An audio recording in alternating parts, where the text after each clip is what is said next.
السلام عليكم ورحمة الله وبركاته. إن الحمد لله نحمده ونستعينه ونستغفره ونعوذ بالله من شرور أنفسنا ومن سيئات أعمالنا.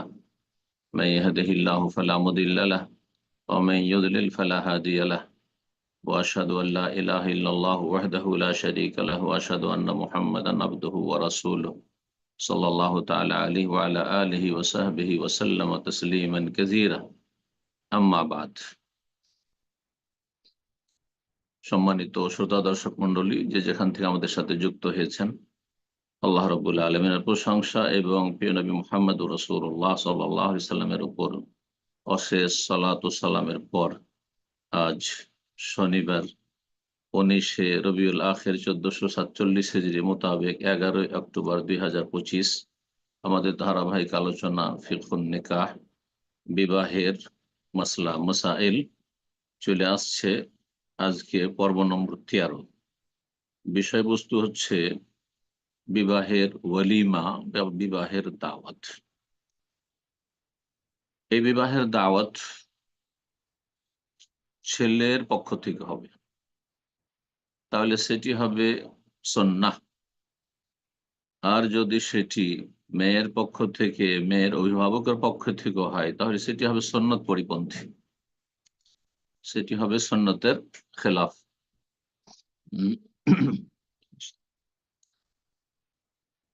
কারণ আমাদের ভারত উপমহাদেশে মেয়ের পরিবারকে বেশি খরচ করতে হয়, বরযাত্রীদের খাওয়াইতে হয়, যেটি বেদাতি খাবার এবং আকুলু আমওয়ালিন নাস বিল বাতিল, মানুষের ধন সম্পদ বাতিল পন্থায়, অবৈধ পন্থায় চাপ সৃষ্টি করে, সেটা সামাজিক চাপ হোক, সরাসরি চাপ হোক, পরোক্ষভাবে হোক, যে কোনো ভাবে হোক না কেন, মেয়েকে সুখে রাখার জন্য হোক, যত সংখ্যায় বরযাত্রী আসুক না কেন, তাদেরকে খাওয়াতে হবে, তাদের আপ্যায়ন করতে।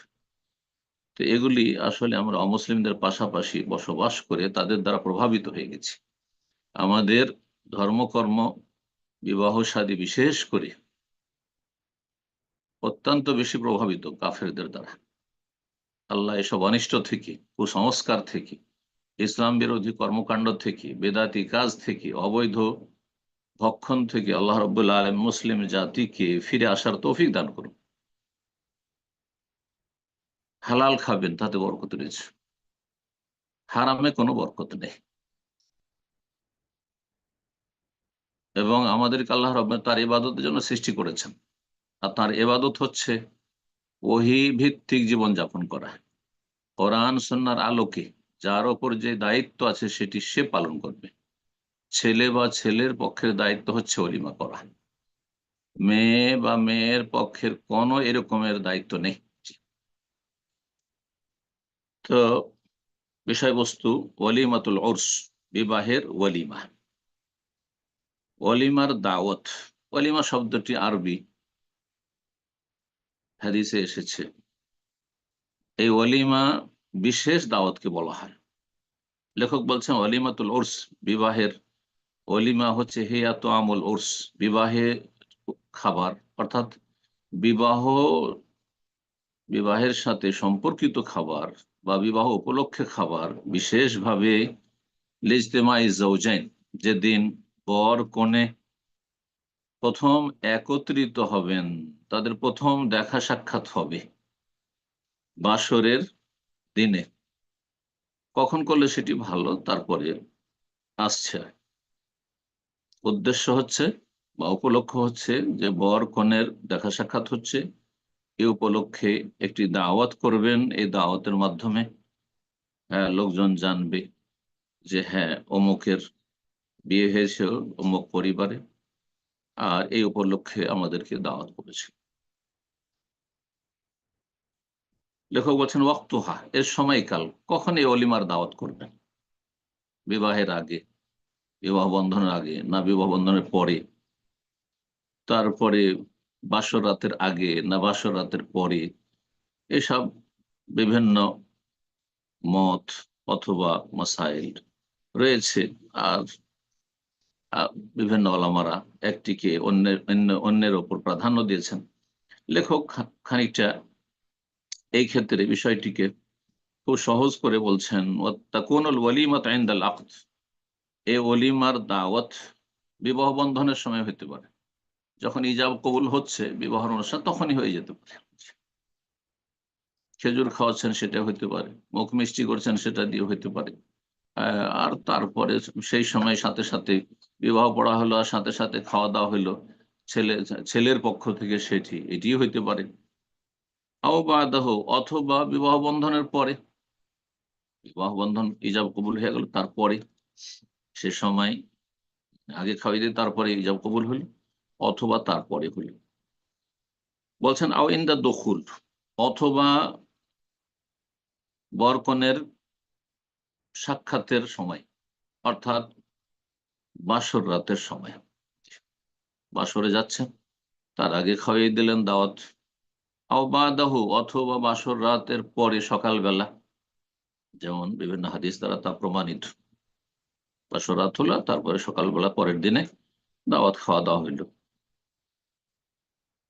বলছেন এই বিষয়টি মানুষের প্রথা, প্রচলন, কোন এলাকায় কোন দেশে কেমন রয়েছে তার উপর নির্ভরশীল। এই ক্ষেত্রে ধরা বাঁধা এমন কিছু নেই যে এই সময়েই খাওয়াইতে হবে। হাসবা আরাফিন নাস ওয়া আদাতিহিম, মানুষের ট্রেডিশন, প্রথা এবং সচরাচর সেই সমাজে কেমন প্রচলন রয়েছে, যাতে সমাজ যে এমন কিছু জায়েজ কাজ সেগুলির বিপরীত যদি কিছু করেন তাহলে অনেক সময় মানুষ বিভ্রান্ত হইতে পারে, আর মানুষের মাঝে কলহ হতে পারে, যেখানে শরীয়তে প্রশস্ততা রয়েছে। তারপর লেখক বলছেন হুকমুহা, এই ওয়ালিমার দাওয়াতের বিধান কি, হুকুম, সেটি ওয়াজিব নাকি মুস্তাহাব, নাকি মাকরুহ অপছন্দনীয়, না জায়েজ, না মুবাহ জায়েজ। তো লেখক বলছেন যে ওলিমার দাওয়াত হচ্ছে ওয়াজিব, ওলিমার দাওয়াত হচ্ছে ওয়াজিব। তাজিবুল ওয়ালিমাতু লিল উরস আলা যাওজ, ওলিমার দাওয়াত হচ্ছে ওয়াজিব বিবাহ উপলক্ষে। কার উপর ওয়াজিব? আলা যাওজ, স্বামীর ওপর, বর যিনি বিয়ে করবেন তার উপর ওয়াজিব। অতসান্ন বেশাতিন, আর সন্ন্যত হচ্ছে সেটি যদি একটি ছাগল জবাই করে হয়, আও আকসার, অথবা তার তার চাইতে বেশি হোক। যদি একটি ছাগল দিতে পারে তাহলে কমপক্ষে একটা ছাগল হবে, আর না হলে তার বেশি, গরু হোক, ওঁট হোক, যেখানে যেমন প্রচলন রয়েছে বা যে গোস্ত পছন্দ করা হয় সেটা দিয়ে অলিমা করবে, বা যেটা তার পক্ষে সহজ হয়। হাসবাল ইউসরি ওয়াল উসরি, যার জন্য যেটা সহজ হয়, যেটা কঠিন হয় সেটা না অবলম্বন করে সহজটা অবলম্বন করবেন। নবী সাল্লাল্লাহু আলাইহি সাল্লাম সম্পর্কে মা আয়েশা রাদিয়াল্লাহু তাআলা বলছেন যে নবী সাল্লাল্লাহু আলাইহি সাল্লামকে শরীয়তের বিষয়ে কখনো যদি আল্লাহ ইখতিয়ার, অপশন দিয়েছেন দুটোর মাঝে, ইল্লা ইখতারা আইসারাহুমা, যেটি বেশি সহজ সেটিকে পছন্দ করেছেন, সেটিকে গ্রহণ করেছেন। আপনি এটা মনে করবেন না কখনো যে আমি কঠোরতা অবলম্বন করলাম তো বেশি ধার্মিক হয়ে গেল, না, এটা নয়, কিন্তু এটা নবী সাল্লাল্লাহু আলাইহি ওয়াসাল্লামের আদর্শ নয়। জি।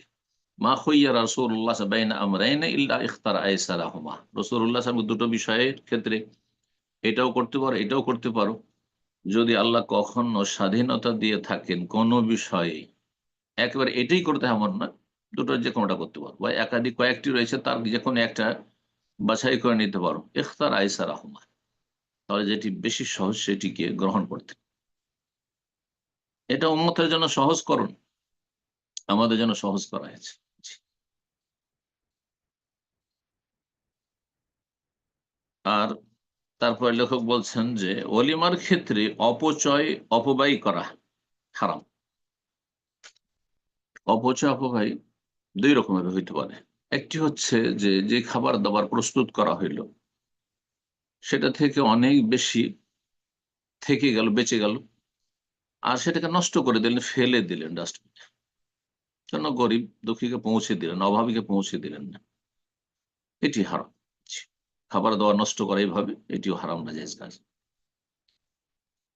আর একটি হচ্ছে যে আপনার যেমন শক্তি সামর্থ্য রয়েছে আর্থিক, যতটা সচ্ছলতা রয়েছে তার বেশি ঋণ কর্জা করে বড় ধরনের একটা খরচ করতে হবে। এরকম একটা বিবাহ মানে কিছু কিছু অঞ্চলে এমন আছে জমি জায়গা সব কিছু বিক্রি করে বিয়ে দিতে হবে। লোক দেখানো, লোকে কি বলবে, এইভাবে খরচ করতে হবে যাতে লোকে জানে যে আমরা এত খরচ করে বিয়ে শাদী করলাম বা দিলাম। এটাও হারাম। 3 নম্বর আরেকটি হারাম বলা যেত বিয়ের ক্ষেত্রে, যদি ওলিমার দাওয়াতে কোনো কিছু হারাম পরিবেশন করা হয় সেটি হারাম। টেবিলে মদ দেওয়া হইলো, সিগারেট দেওয়া হইলো, জর্দা তামাক দেওয়া হইলো, এই ধরনের যা কিছু দেওয়া হয় হয় যেগুলি শরীয়তে খাবায়েস, খবিস, নোংরা বস্তু, সেগুলো যদি পেশ করা হয়, অথবা সেখানে বাদ্যযন্ত্র রয়েছে, গান নাচ গান হচ্ছে, সেখানে ইসলাম বিরোধী কোনো কিছু হচ্ছে, তারপর অবাধ মেলামেশা সেখানে হচ্ছে, নারী পুরুষ একাকার হয়ে বুফেতে একসাথে খাওয়া দাওয়া করছে, উঠাচ্ছে এক জায়গাতে খাবার, উঠাচ্ছে আর খাচ্ছে, হারাম। হারাম। তারপর লেখক বলছেন যে অলিমার জন্য দাওয়াত দেবেন কাদেরকে? আপনি কি অসৎ লোকদেরকে দাওয়াত দেবেন? সুদখোর, ঘুষখোর, বেঈমান, চোর, ডাকাত, হ্যাঁ, হারাম খায়, বেঈমানি আত্মসাৎকারী, বেদিন, বেনামাজি, নাস্তিক, মুশরিক, তাদেরকে দাওয়াত দেবেন না। বলছে ওসান্ন, সুন্নত হচ্ছে আইয়াদ অলিমাতে আসলেহীন, সুন্নত হচ্ছে অলিমার দাওয়াতে ভালো মানুষদের ডাকবেন। সলেহীন, সলেহীন কমপক্ষে ফরজ আদায় করি আর সলেহীন। অন্যকে দাওয়াত দেয় না, না হলে মুসলিহীন তাদের নাম হইতো, তারা বেশি শ্রেষ্ঠ। কমপক্ষে নিজের জীবনে তারা ভালো মানুষ, 5 ওয়াক্ত ফরজ আদায় করে, সালাত, রমজান মাসের সিয়াম আদায় করে, জাকাত দিয়ে থাকে, ফরজ ওয়াজিবে কোনো ঘাটতি নেই, আর প্রকাশ্য কোনো হারামের সাথে জড়িত না। এরা হচ্ছে সলেহীন। শিরকি, কুফরি, বেদাতি আকীদাই নেই। ভালো মানুষদেরকে দাওয়াত দেবেন, সে ভালো মানুষগুলো ফোকারা কেন আমাগনিয়া, তারা অভাবী হোক অথবা সচ্ছল হোক, সকল শ্রেণীর মানুষকে ডাকবেন, গ্রামের, শহরের, মহল্লার, যাদেরকে দাওয়াত দিবেন বেছে বেছে দাওয়াত দেবেন না, না হলে নিকৃষ্ট আপনারই দাওয়াত। নবী সাল্লাল্লাহু আলাইহি ওয়াসাল্লাম হাদিস দ্বারা প্রমাণিত। শাররুল শাররুল তোয়ামে তোয়ামুল ওয়ালিমা, নবী সাল্লাল্লাহু আলাইহি ওয়াসাল্লাম বলেছেন সবচেয়ে নিকৃষ্ট খাবার হচ্ছে এমন ওয়ালিমার খাবার ইউদ আলাহাল আগনিয়া, যাতে শুধু পয়সা দেখে দেখে ডাকা হয়, পয়সাওয়ালাদেরকে ডাকা হয়, সচ্ছল ধনীদেরকে ডাকা হয়, ওয়ুতরাকুল ফোকারা, আর অভাবী যারা দরিদ্র গ্রামের বা মহল্লার তাদেরকে উপেক্ষা করা হয়, তাদেরকে অ্যাভয়েড করা হয়। নিকৃষ্ট খাবার। এই খাবারে ভালো মানুষরা যাবেন, আলেম ওলামা যাবে না। যেখানে বেছে বেছে সমাজের যারা আপার ক্লাসের লোক তাদেরকে ডাকা হয়, অথচ পাশাপাশি বাস করে একজন গরিব একজন আমির, আমিরকে ডাকে গরিবকে ডাকেন, তাহলে এইরকম দাওয়াতে যাবেন। যদি সংশোধন করতে পারেন তাহলে যাবেন, আর যদি সংশোধন করার ক্ষমতা না থাকে তাহলে বর্জন করবেন। অলিমা কতদিন চলবে? অলিমার ক্ষেত্রে একদিনে হচ্ছে উত্তম, তবে 3 দিন পর্যন্ত জায়েজ। ওয়াইয়াজ আলাল ওয়ালিমাতা সালাসাত আইয়াম বাদা দুখুল, বাসরের দিন থেকে বা বাসরের রাত থেকে শুরু করে 3 দিন পর্যন্ত খাওয়াতে পারে। ও তাজুজু বিআইয়্যিত আমিন হালাল, যে কোন হালাল খাবার দিতে পারে। জরুরি নাই যে যেই খাবারগুলি লোকেরা পছন্দ করে সেগুলিই দিতে হবে, অথচ আপনি দিতে পারছেন না, ঋণ কর্জা করতে হবে। হ্যাঁ, আপনার যা লব্ধ হয়, যা সহজ সাধ্য হয় তাই আপনি খাওয়াইতে পারেন, যে কোন হালাল হলেই হলো। ভাত খাওয়াইতে পারেন, রুটি খাওয়াইতে পারেন। নবী সাল্লাল্লাহু আলাইহি ওয়াসাল্লামের ওলিমাতে ঘি থাকতো, পনির থাকতো, আপনার খেজুর থাকতো, কিশমিশ থাকতো, এইসব থাকতো। ওয়াহরুমু আন ইউখাসসা বিদ-দাওয়াতি আল-আগনিয়া দুনাল ফুকারা, হারাম হচ্ছে শুধু শুধু সচ্ছল ব্যক্তিদেরকে, পয়সাওয়ালাদেরকে দাওয়াত দেওয়া আর অভাবীদেরকে পরিত্যাগ করা, এটি হারাম। এইরকম দাওয়াত হারাম, এরা গুনাহগার।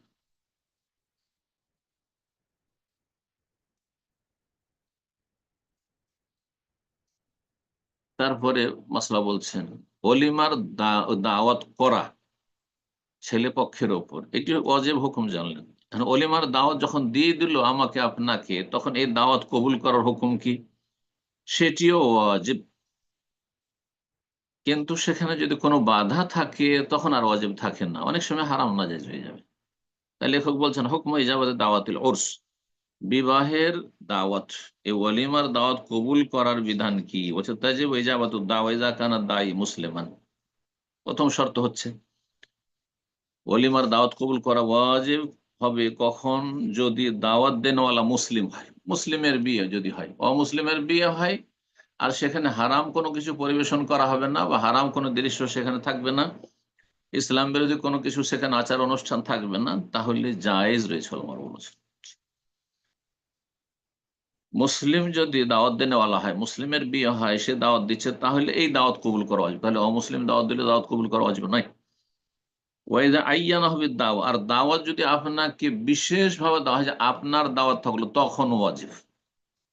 কিন্তু মসজিদে দাঁড়ালো আপনাদের গ্রামবাসী সবার দাওয়াত, তাহলে নির্দিষ্ট করে আপনাকে দাওয়াত দেওয়া হয়নি। গোটা গ্রামে ঘোষণা করে গোটা গ্রামবাসীর দাওয়াত, আমভাবে দাওয়াত দিয়েছে, তাহলে তখন আর ওয়াজিব থাকে না। তখন ওয়াজিব কিফায়া, ফরজে কিফায়া, কিছু লোক গেলেই চলে। ওয়াকানা ফিল ইয়াউমিল আউয়াল, প্রথম দিনের দাওয়াত কবুল করা ওয়াজিব। যদি কেউ 2 দিন 3 দিন খাওয়ায়, তাহলে প্রথম দিনের দাওয়াত হচ্ছে ওয়াজিব কবুল করা। ওয়ালাম ইয়াকুন লাহু উযরুন, আর এই ওয়ালিমার দাওয়াত কবুল করে যেন কোনো আপনার ওযর না থাকে, অসুস্থ, তাহলে কি করে যাবেন? আপনার ওয়াজিব নয়, আপনার সফর আছে, সুতরাং ওয়াজিব নয়। ওয়ালাম ইয়াকুন সাম্মা মুনকার, সেখানে হারাম কিছু হবে, গান বাজনা হবে, সেখানে নারী পুরুষ একাকার হবে, সেখানে হারাম কিছু পরিবেশন করা হবে, আহ, তাহলে তখন না, তখন আর ওয়াজিব কি, জায়েজই নয় সে ওলিমা যাওয়ায়। যদি লা ইয়াকদির আলা তাগয়িরিহি, সেখানে ইসলাম বিরোধী যা কিছু ঘটবে সেটা যদি তার প্রতিবাদ না করতে পারেন, সেটা বন্ধ না করতে পারেন, তাহলে সেখানে যাওয়া বা দাওয়াত কবুল করা জায়েজ নয়। সহিহ মুসলিমের হাদিস, আবু হুরায়রা রাদিয়াল্লাহু তাআলা আনহু হতে বর্ণিত, তিনি বলেন ক্বালা রাসূলুল্লাহ সাল্লাল্লাহু আলাইহি ওয়াসাল্লাম, রাসূল বলেন ইযা দুইয়া আহাদুকুম ফালইউজিব, তোমাদের কাউকে যদি দাওয়াত দেওয়া হয়, মানে ওলিমার দাওয়াত দেওয়া হয়, প্রসঙ্গ ওলিমার, ফালইউজিব, তাহলে অবশ্যই যেন দাওয়াত কবুল করে। ফাইন কানা সায়েমান, যদি আপনি রোজাদার হন, ফালিউসাল্লি, তাহলে ফালিউসাল্লি মানে সালাত, মানে এখানে দোয়া, তাহলে আপনি দোয়া করে দেন। ফরজ সিয়াম থাকলে তো বা ভাঙা জায়েজ নয়, কিন্তু যদি নফল সুন্নাত সিয়াম হয় তো ভঙ্গ করা জায়েজ দাওয়াতের জন্য, কিন্তু ওয়াজিব নয়। আপনি সোমবার বৃহস্পতি রোজা রেখে যান, সেই দিন ওলিমার দাওয়াত দিয়েছে, যান গিয়ে দোয়া দিয়ে চলে আসেন, সেখানে পানাহার করা জরুরি না আপনার জন্য। ওয়াইন কানা মুফতিরান, আর যদি আপনি রোজাবিহীন অবস্থায় থাকেন, ফালিয়াতম, তাহলে খাবার খান আপনি। সহিহ মুসলিমের হাদিস। তারপরে লেখক বলছেন আরেকটি বিষয়, মা ইয়াকুলুহু মান হাযারাল ওয়ালিমা, ওয়ালিমায় যারা উপস্থিত হবে তারা কি বলবে, মানে কি দোয়াগুলি বলবে। এখানে 3টি দোয়া লেখক উল্লেখ করেছেন। এটি শুধু ওলিমার দাওয়াতের ক্ষেত্রে নয়, যে কোনো দাওয়াতের ক্ষেত্রে, অথবা এমনিতেও আপনি দাওয়াত ছাড়াও অপরের খাবার খাচ্ছেন। যেমন যারা অপরের বাড়ি লজিং খেয়ে পড়াশোনা করছেন, অথবা শিক্ষক কোথাও জায়গির আছেন, লজিং আছেন, অপর বাড়ি খাচ্ছেন আপনি, দাওয়াত হোক অথবা যে কোনো খাবার হোক, অন্যের খাবার খাচ্ছেন, কেউ আপনাকে খাওয়াচ্ছে, দেশে বিদেশে যেখানে হোক না কেন, অন্যের খাবার যদি খান, তাহলে তাদের জন্য দোয়া করবেন। এই মর্মে 3টি দোয়া রয়েছে, 3টি হাদিস। আর নিজের ঘরে যদি খান তো তার জন্য ভিন্ন আরো 2-3টি দোয়া রয়েছে। তো বলছেন ইয়াস্তাহিব লিমান হাযারাল ওয়ালিমা, মুস্তাহাব সুন্নত হচ্ছে, যেই ব্যক্তি ওলিমা উপস্থিত হবেন, দাওয়াত গ্রহণ করে, ওয়াজাবা দাওয়াত কবুল করেছেন, আইয়াদ ওয়ালি সাহেবে সাহেবুদ দাওয়াত, যিনি দাওয়াত দিচ্ছেন তার জন্য দোয়া করবে। ইনদাল ফারাগ, খাওয়া দাওয়া শেষ করে, খাওয়া দাওয়ার সমাপ্তিতে দোয়া করবেন। সেই দোয়াগুলি যেগুলি নবী সাল্লাল্লাহু আলাইহি সাল্লাম থেকে বর্ণিত, দোয়ায়ে মাসুর, জি, নবী সাল্লাল্লাহু আলাইহি সাল্লাম থেকে বর্ণিত দোয়া যেগুলো রয়েছে, সেগুলি দোয়া করা হচ্ছে উত্তম। তার যদি মুখস্থ না থাকে, তার নিজের ভাষায় দোয়া করেন, আল্লাহ আপনার রুজিতে বরকত দান করুন, আল্লাহ আপনার দাম্পত্য জীবনে বরকত দান করুন, আপনার সার্বিক আপনাকে সুখ শান্তি দান করুন, আপনার নেক সন্তান দান করুন, দোয়া দেন নিজের ভাষায়, কোনো অসুবিধা নেই। কিন্তু এই সুন্নত পালন হলো না, মানে সুন্নতি দোয়াগুলো পড়া হলো না, যেগুলো নবী সাল্লাল্লাহু আলাইহি ওয়াসাল্লামের মোবারক জবান থেকে বেরিয়েছে, সেটি বেশি উত্তম। প্রথম দোয়া যা সহিহ মুসলিমে রয়েছে, অপরের ঘরে যদি খাওয়া দাওয়া করেন, যে কোনো দাওয়াত হোক বা এমনি হোক, অন্যের খাবার খাচ্ছেন, তাহলে খাবারের শেষে দোয়া আল্লাহ বারিক লাহুম ফিমা রাযাকতাহুম ওয়াগফির লাহুম ওয়ারহাম, হে আল্লাহ তাদের জন্য বরকত দান করো, যারা খাওয়াইলো তাদের জন্য, ফিমা রাযাকতাহুম, যা কিছু তাদেরকে রিজিক দিয়েছো তাতে, ওয়াগফির লাহুম, এবং তাদেরকে ক্ষমা করো, ওয়ারহামহুম, এবং তাদের ওপর দয়া করো। সহিহ মুসলিমের 2042 নম্বর হাদিস। দ্বিতীয় দোয়া, সেটিও সহিহ মুসলিমে রয়েছে, অন্যের ঘরে যদি খাবার খান, দাওয়াত খান, তাহলে খাবারের শেষে দোয়া করবে আল্লাহুম্মা আত'ইমান আতামানা বা আত'ইমান আতামানি ওয়াসকিমান সাকানি, এক বচন করে বললে আত'আমানি, আত'ইমান আতামানি ওয়াসকিমান সাকানি। আর এটিকে বহু বচন যদি করেন তো জায়েজ, হাদিসে এক বচন রয়েছে। হে আল্লাহ, যে আমাকে খাওয়াইলো তাকে তুমিও খাওয়াও দুনিয়া আখেরাতে, ওয়াসকিমান সাকানি, যে আমাকে পান করালো তাকে তুমি পান করাও দুনিয়া এবং আখেরাতে। সহিহ মুসলিমের 2055 নম্বর হাদিস। তৃতীয় দোয়া সুনান আবু দাউদ ইবনে মাজায় রয়েছে, অন্যের ঘরে খাবার খেয়ে দোয়া করবে আফতারা ইনদাকুমুস সায়িমুন ওয়া আকালা তুআমাকুমুল আবরার ওয়া সাল্লাত আলাইকুমুল মালায়েকা ওয়া আকালা তুআমাকুম আল আবরারু, এইভাবে মফউল আগে, তুআমাকুম মিমে ফাতহা দিয়ে পড়বেন, আর আবরারু দম্মা পেশ দিয়ে পড়বেন, নাহলে গ্রামারে ভুল হলে ওর অর্থ একেবারে উল্টো হয়ে যাবে, দোয়ার জায়গায় বদদোয়া হয়ে যাবে। জি। এই দোয়ার তরজমা হচ্ছে আফতারা ইনদাকুম সায়েমুন, রোজাদারগণ আপনাদের ঘরে বা আপনাদের কাছে এসে ইফতার করলেন, শুধু রোজার ক্ষেত্রে নয়, অনাহারে যিনি ছিলেন, হ্যাঁ খাননি, খাওয়া দাওয়া করছেন, ক্ষুধা ছিল, ক্ষুধার্ত ব্যক্তি খেলেন, সেই ক্ষেত্রে পড়া যেতে পারে, জরুরি নয় যে এটি রোজার ক্ষেত্রে শুধু। কারণ সায়েমন মানে যেমন রোজাদার হয়, তেমনি যেই ব্যক্তি এখন খাওয়া দাওয়া খায়নি, পেট শূন্য রয়েছে, তাকেও সায়েম বলা হয়। ওয়াকালা তো আমাকে আবরার, এবং আপনাদের খাবার খেলেন ভালো মানুষরা, ভালো মানুষকে দাওয়াত দেবেন। নবী সাল্লাল্লাহু আলাইহি ওয়াসাল্লামের একটি হাদিস রয়েছে, সাদ বিন আবি ওয়াক্কাস রাদিয়াল্লাহু তাআলা আনহু বলেছেন, ওয়ালা ইয়াকুল তুআমাকা ইল্লা তাকী, তোমার খাবার যেন ভালো মানুষ, মুত্তাকি, পরহেজগার, আল্লাহ ভীরু লোক খায়, যে প্রকাশ্য কাবিরা গুনাহতে লিপ্ত নেই, গুনাহ থেকে বেঁচে থাকে, এবং ফরজ ওয়াজিবে ঘাটতি নেই, এইরকম লোককে খাওয়াবার চেষ্টা করেন। ফাসেক ফাজের পাপিষ্ঠকে খাওয়াবেন না। আপনার খাবার খেয়ে ও হারামে লিপ্ত হবে, আপনার খাবার খেয়ে ঘুমিয়ে থাকবে, ফজর পড়বে না, কেন খাবে না? ওয়াকালাতু আমুকুল আবরার, এবং আপনাদের খাবার খেলো ভালো মানুষরা, ওয়াসাল্লাত আলাইকুম মালায়েকা, এবং আপনাদের জন্য ফেরেশতারা দোয়া করলেন। হাদিস আবু দাউদে রয়েছে 3854 নম্বর হাদিস, এবং সুনান ইবনে মাজাহ রয়েছে 1747 নম্বর হাদিস। উম,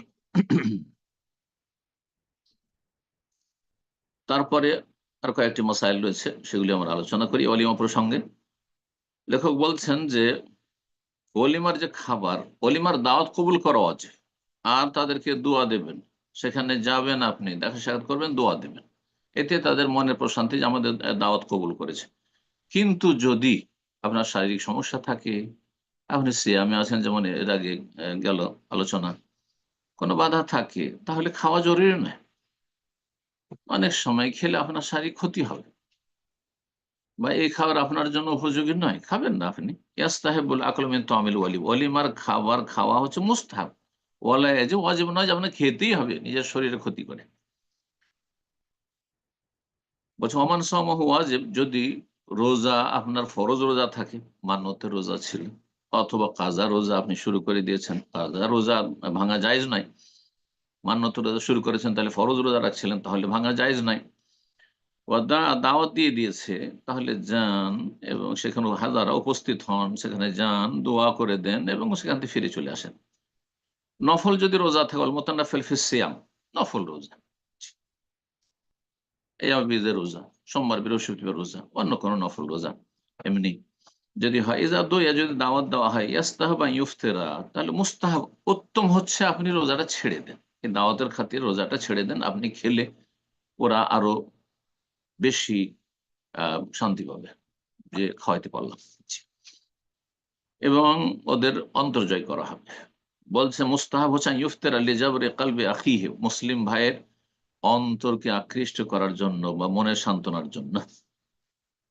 ওয়াইদ খালি সরুর আলিহি, এবং আনন্দিত হবে আপনার এই খাওয়া দাওয়াতে।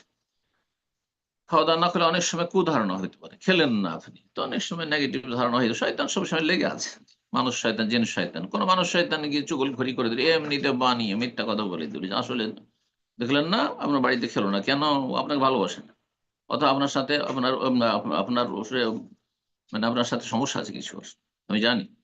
তাহলে তো জাদু লেগে গেল একবার। এই চুগলখড়ি হচ্ছে জাদু, সেহের, যেমন নবী সাল্লাল্লাহু আলাইহি ওয়াসাল্লাম বলেছেন, সম্পর্ক একবার ধ্বংস করে দেবে। তো মানুষের ভুল ধারণা যাতে না হয় সেই জন্য খাওয়া দাওয়া করবেন সেখানে শরঈ কোনো আপত্তি না থাকে। শরঈ আপত্তি থাকলে স্পষ্ট ভাষায় বলবেন, যাতে ইনকারে মুনকার, অন্যায়ের প্রতিবাদ হয় এবং তাদের সংশোধন হয়, এবং আল্লাহর কাছে আপনি বাড়ি মুক্ত হইতে পারেন। মা আজরাতে রব্বিকা ওয়া আল্লাহুম ইয়াত্তাকুন, যেমন কোরআনে কারীম সূরা আরাফ আল্লাহ বলেছেন, আল্লাহর কাছে ওযর পেশ করতে পারবেন যে আল্লাহ আমি তাদেরকে জানিয়েছিলাম যেগুলো অন্যায় হারাম কাজ। আর লাআল্লাহুম ইয়াত্তাকুন, আপনার নসিহা উপদেশে হতে পারে বা আপনার এই দাওয়াত বর্জন করে হতে পারে যে তারা সংযত হয়ে যাবে আগামী দিনে আর এই পাপগুলি করবে না।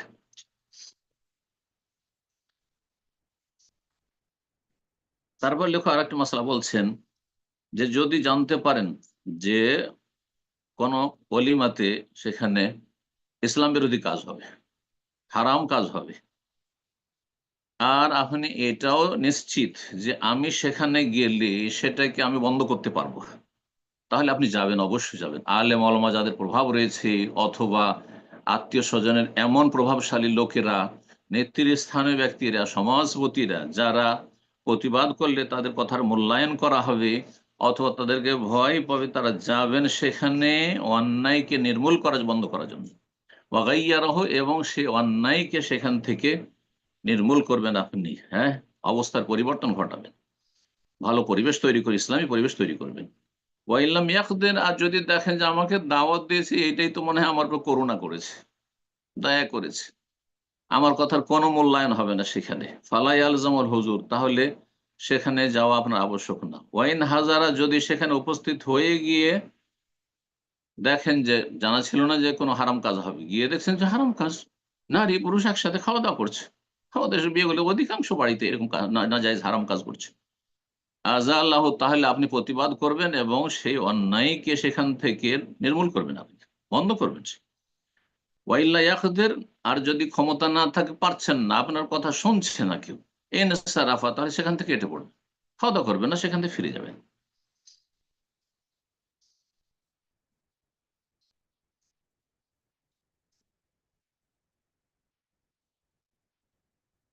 তারপরে লেখক আরেকটি মাসলা বলছেন, এটি দিয়ে আলোচনা শেষ করবো। সেটি হচ্ছে বিবাহ শাদীতে খাবারের ক্ষেত্রে, পানীয়ের ক্ষেত্রে, লেবাস পোশাকের ক্ষেত্রে, আর কমিউনিটি হল ভাড়া নেওয়ার ক্ষেত্রে, ইত্যাদি ইত্যাদি, এসব ক্ষেত্রে অপচয়, অপব্যয় করা, সীমাহীন খরচ করা, এটি জায়েজ নয়। এর চাইতে অনেক বেশি হক রাখে সমাজের গরিব, দুঃখী, অভাবী, দুস্থ, যারা চিকিৎসা করাতে পারেন না, যাদের ঘর বাড়ি নেই, অথবা যাদের খাবার দাবার ব্যবস্থা নেই, যাদের শীতের বস্ত্র নেই, ইত্যাদি ইত্যাদি। জি, বিধবা রয়েছে, এতিম রয়েছে, অভাবের জন্য ছেলে মেয়েদেরকে লেখাপড়া করাতে পারছে না, এগুলিতে খরচ করে, কাজের জায়গায় খরচ করে আল্লাহ সন্তুষ্ট হবেন এবং আখেরাতের পাথই হবে, আর জান্নাতে যাওয়া সহজ হবে, জাহান্নাম থেকে বাঁচতে পারবেন। জি, ইত্তাকুন নার ওয়ালাউ বিশিক্কি তামরা, যদি খেজুরের এক টুকরো দিয়েও জাহান্নামের আগুন থেকে বাঁচতে পারেন তাও চেষ্টা করেন। সুতরাং যেখানে প্রয়োজন সেখানে খরচ করলে আল্লাহ সন্তুষ্ট হবে, জাহান্নামের আগুন থেকে বাঁচতে পারবেন। যেখানে প্রয়োজন নেই সেখানে আপনি ফালতু ফালতু খরচ করছেন, লোক দেখানো এবং সুনাম নেওয়ার জন্য যে এত খরচ করে ভিআইপি দাওয়াতের ব্যবস্থা করেছিল, এগুলি তো কমানো নেই নেই, বরং এগুলি শয়তানের ভাইয়ের কাজ। ওয়ালা তুবাজ্জির তাবযীরা, আল্লাহ বলছেন সূরা ইসরা, বনী ইসরাঈলে, যে তোমরা অপচয় অপব্যয় করিও, ইন্নাল মুবাজ্জিরিনা কানু ইখওয়ানা শায়াতিন, যারা অপচয় অপব্যয়কারী তারা শয়তানের ভাই। ওয়া কানা শাইতানু লিরাব্বিহি কাফুরা, আর শয়তান আল্লাহর সাথে কুফরি করেছে, শয়তান আল্লাহর অকৃতজ্ঞ। তুমি আল্লাহর শুকরিয়া আদায় করছো না, এর মাধ্যমে অপচয় অপব্যয়ের মাধ্যমে নাশুকরি করছো। আল্লাহ রাব্বুল আলামিন যেন আমাদের মধ্যম পন্থা অবলম্বনের তৌফিক দান করেন। হালাল রুজিতে, হালাল জীবনযাপনে, নেক জীবনযাপনে বরকত দান করেন। হারাম জীবনযাপন থেকে আমাদেরকে বেঁচে থাকার তৌফিক দান করেন। সুবহান রাব্বিকা রব্বিল ইজ্জাতি আম্মা ইয়াসিফুন ওয়া সালামুল মুরসালিন আলহামদুলিল্লাহি রাব্বিল আলামিন। সম্মানিত শ্রোতা দর্শক মন্ডলী, এখনই আমাদের প্রশ্নোত্তর পর্ব শুরু হবে। তো প্রশ্ন করার ক্ষেত্রে দু একটি নিয়ম নীতি আবার স্মরণ করে দিচ্ছি। আহ প্রশ্ন করার সময় অবশ্যই আমরা সংক্ষিপ্ত আকারে প্রশ্নের মূল বিষয়বস্তু উপস্থাপন করার চেষ্টা করব এবং একটা করে প্রশ্ন করব, যেহেতু অনেক প্রশ্নকারী হ্যান্ড রেজ করে থাকেন, বিধায় একের অধিক প্রশ্ন করার সুযোগ নেই। আর প্রশ্ন করার পূর্বে অবশ্যই আমরা যে শহর বা দেশ থেকে প্রশ্ন করব আহ আমরা মেনশন করার চেষ্টা করব, অবশ্যই মেনশন করব প্রেক্ষাপট বোঝার উদ্দেশ্যে ইনশাআল্লাহ। আর শুরুতেই বলে দিচ্ছি, যারা হ্যান্ড রেজ করেছেন আপনার মনোযোগ আকর্ষণ করবেন আপনার নাম বলার সাথে সাথে আপনাদের ডিভাইসে আপনার মাইক্রোফোনটা আনমিউট করতে বলা হবে। মাইক্রোফোনটা দ্রুত আনমিউট করে নিয়ে প্রশ্ন করার চেষ্টা করবো আমরা ইনশাআল্লাহ। তো শুরুতে প্রশ্ন নেব, প্রশ্ন করবেন রেজিয়া খাতুন। জি, আপনি প্রশ্ন করুন।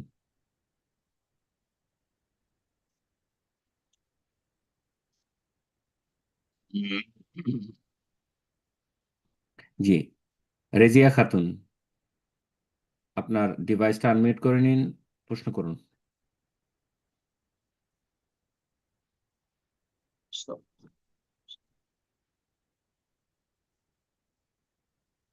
আমরা এই পর্যায়ে অন্য আরেকজনকে সুযোগ করে দিচ্ছি, প্রশ্ন করবেন আল আকসা ইসলামিক মিডিয়া। জি, আপনি প্রশ্ন করুন। আচ্ছা, রেজিয়া খাতুন, আপনার ফোন আনমিউট হয়েছে। জি, আপনি প্রশ্ন করুন। আর যে দ্বিতীয় ব্রাদার, আপনি একটু অপেক্ষা করুন ইনশাআল্লাহ। জি, আপনি প্রশ্ন করুন।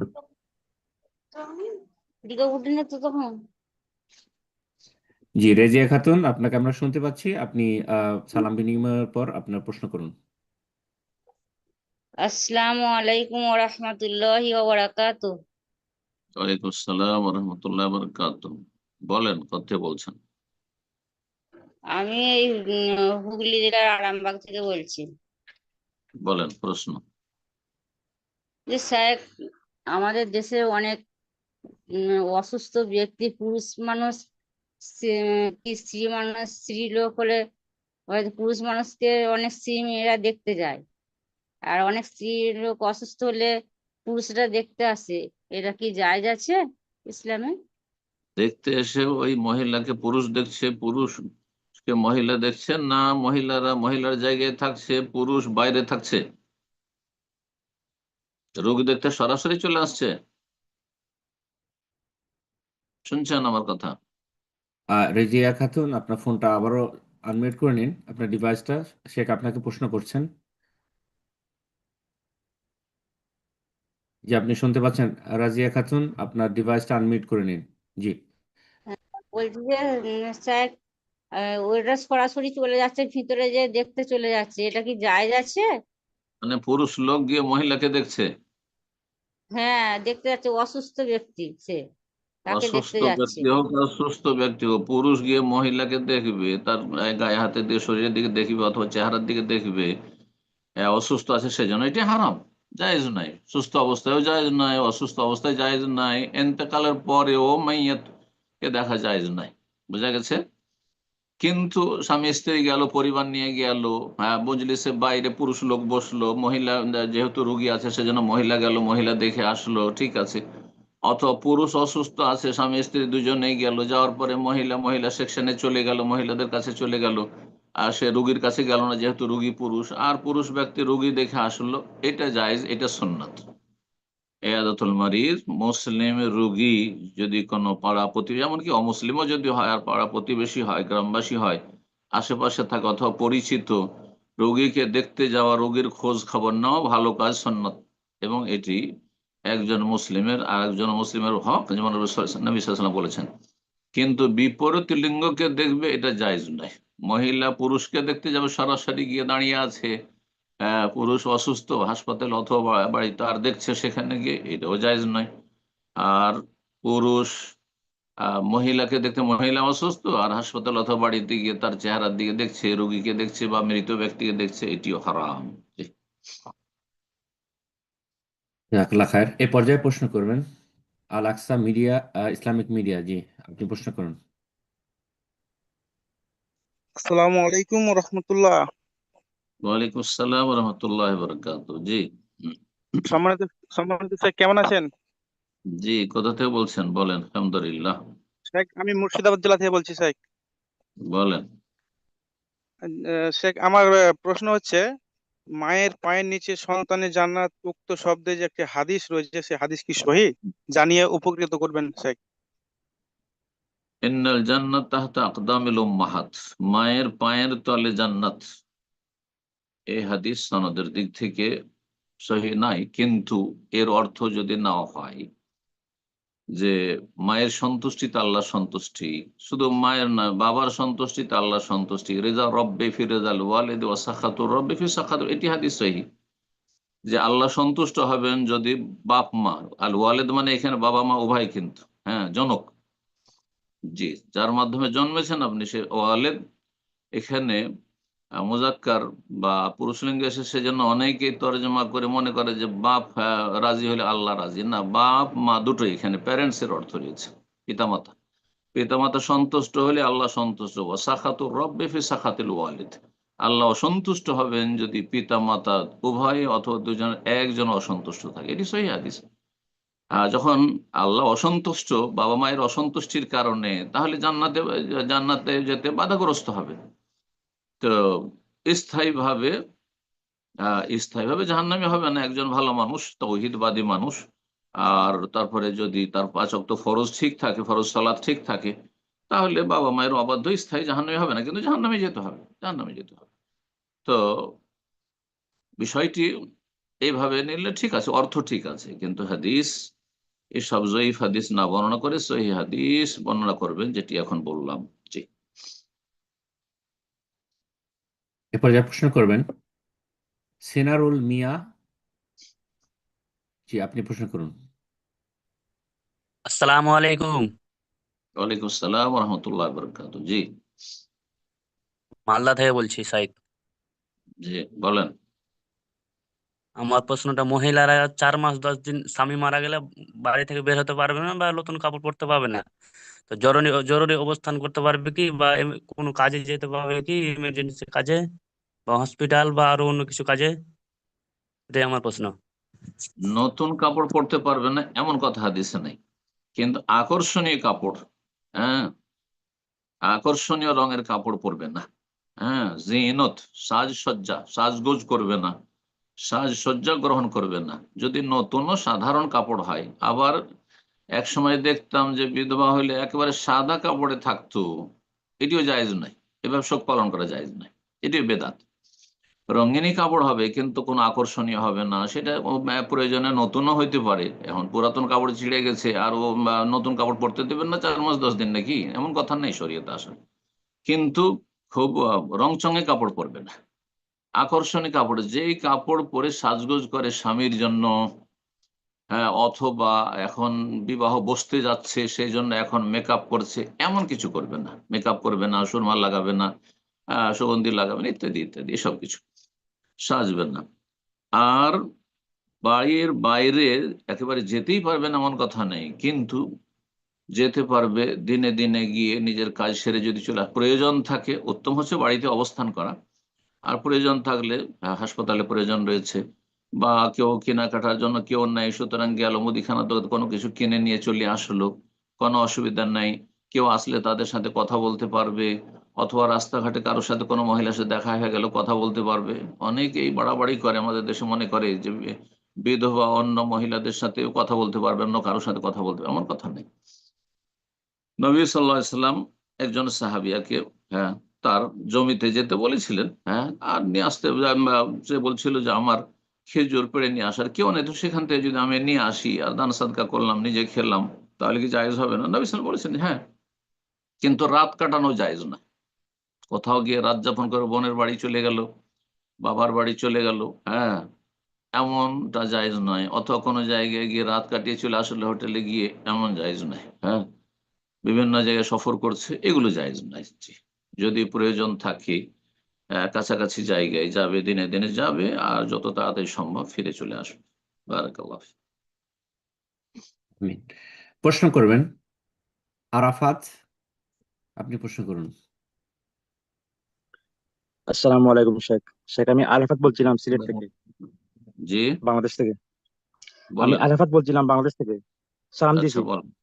জি, বলেন। আচ্ছা, ওয়ালাইকুম সালাম ওয়া রাহমাতুল্লাহি ওয়া বারাকাতুহু। জি শেখ, আমার প্রশ্নটি হলো যে কোন একজন লোক সে 5 ওয়াক্ত নামাজ পড়তো, দিনের বিষয়গুলা মেনে চলতো, কিন্তু গত 5-6 বছর ধরে তার পদচ্যুতি হয়ে সে নামাজ পড়ে না, দিনের বিষয়গুলো তেমন মেনেও চলে না এবং স্পষ্টত বিভিন্ন কুফরিতে সে লিপ্ত আছে।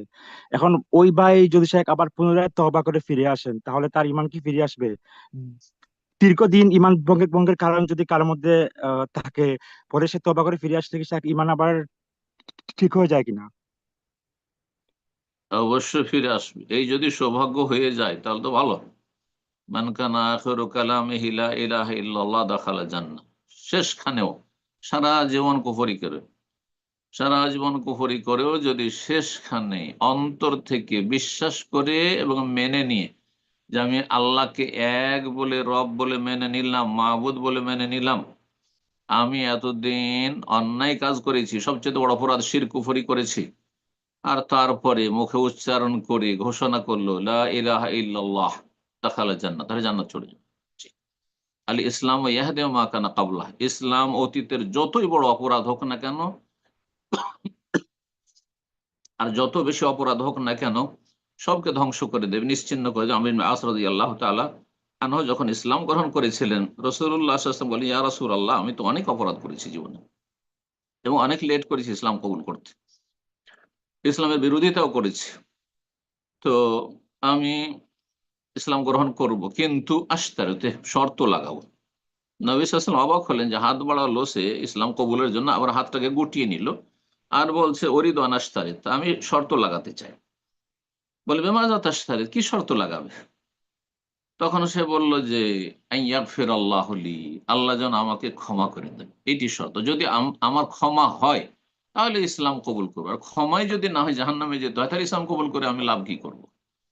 তখন নবী সাল্লাল্লাহু বললেন যে তুমি কি জানো না যে আন্নাল ইসলাম ইয়াহদি মা কানা কাবলাহ, ইসলাম অতীতের যত অপরাধ রয়েছে সবকে ধ্বংস করে দেয়, নিশ্চিহ্ন করে দেয়। ওয়া ইন্নাল হিজরাতা তাহদি মা কানা কাবলাহ, আর তুমি হিজরত করে মদিনায় চলে আসো। মক্কা থেকে হিজরত তখন ফরজ ছিল, মক্কা থেকে মদিনা, দারুল কুফর থেকে দারুল ইসলাম। তো সেখানে চলে আসলে নবী সাল্লাল্লাহু আলাইহি ওয়াসাল্লাম যখন চলে আসবে, তখন তোমার অতীতের গুনাহ মাফ হয়ে যাবে। ওয়া ইন্নাল হাজ্জা ইয়াহদি মা কানা কাবলাহ, আর হজ করলে অতীতের গুনাহ সব মাফ হয়ে যাবে। তো এই তিনটি বিষয়ের, তিনটি ইবাদতের ফজিলত নবী সাল্লাল্লাহু আলাইহি ওয়াসাল্লাম বলেছেন এখানে। ইসলাম যখন কবুল করতে পারলো একজন ব্যক্তি, সে মাঝখানে মোরতাদ হয়ে গেছিল, অতীতের সব আমল তার ধ্বংস হয়ে গেছিল, আবার সে ইসলামে খালেস অন্তর, কিন্তু শর্ত হচ্ছে খালেস অন্তর থেকে। এখন সমাজের চাপে, অথবা পরিবারের চাপে, অথবা দেখলো যে আমি যদি এই সময় কালেমা না পড়ি অথবা তওবার ঘোষণা না করি তো আমাকে কেউ দাফনই করবে, আমার জানাজায় পড়বে না, সেই জন্য নাস্তিক। আসলে অন্তর থেকে নাস্তিক, তাহলে কি আল্লাহ মাফ করবেন? আল্লাহ তো অন্তর কথা জানছেন। এই জন্য বললাম যে অন্তর থেকে বিশ্বাস করে যদি মেনে নেই, এর নাম হচ্ছে ইমান। অন্তর বিশ্বাসের সাথে মেনে নেওয়া অন্তর থেকে যে ইসলামই হচ্ছে একমাত্র জীবন বিধান, এর ছাড়া অন্য কোনো পথে মুক্তি নেই, আর তারপরে যদি মুখে উচ্চারণ করে, তারপরে আর নসিব হয় একটা সেজদাও নসিব হলো না, সাথে সাথে মারা গেল, জান্নাত যাবে ইনশাআল্লাহ। জি, বারাকাল্লাহ। আমিন। প্রশ্ন করবেন আরিফ মীর। জি, আপনি প্রশ্ন করুন।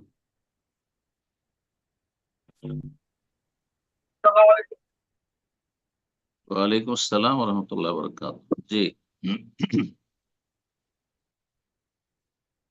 বলেন। জি, আপনার কথা শোনা যাচ্ছে না, আপনার শুধু সালামটুকু শোনা গিয়েছে, আর বাকি সাউন্ড শুনতে পাচ্ছি না আমরা।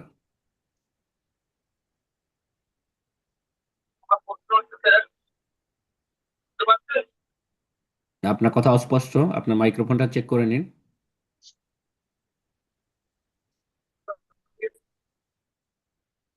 আপনি মিউট হয়ে গেছেন আবারও। আপনি চেষ্টা করুন, ফোনটা আনমিউট করে নিন এবং মাইক্রোফোনটা চেক করে নিন।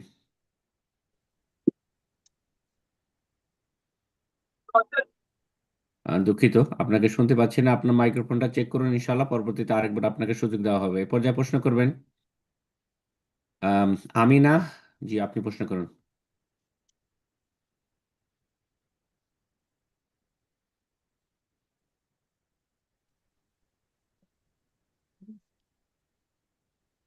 সরি, আলিমান, আলিমান, আমি ভুল বলেছি, আমি দুঃখিত। আইমান, আইমান সম্ভবত, জি হ্যাঁ আইমান। আইমান, আপনি প্রশ্ন করুন, সরি।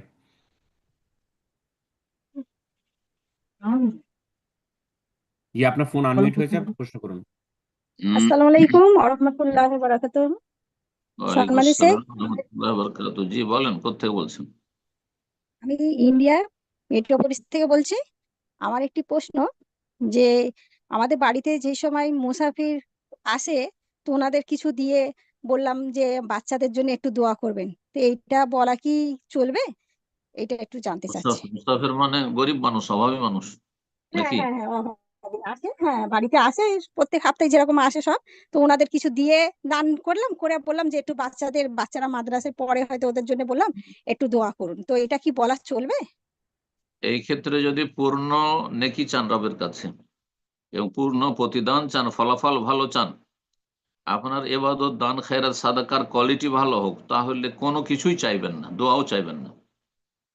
হ্যাঁ, লা নুরিদু মিনকুম জাযাআন ওয়ালা শুকুরা। আল্লাহর প্রশংসা করেছেন এমন নেক বান্দাদের সূরা দাহরে, ইন্নামা নুতইমুকুম লিওয়াজহিল্লাহ, যারা বলবে আল্লাহর একমাত্র সন্তুষ্টির জন্য আপনাদেরকে খাবার দিলাম বা দিচ্ছি।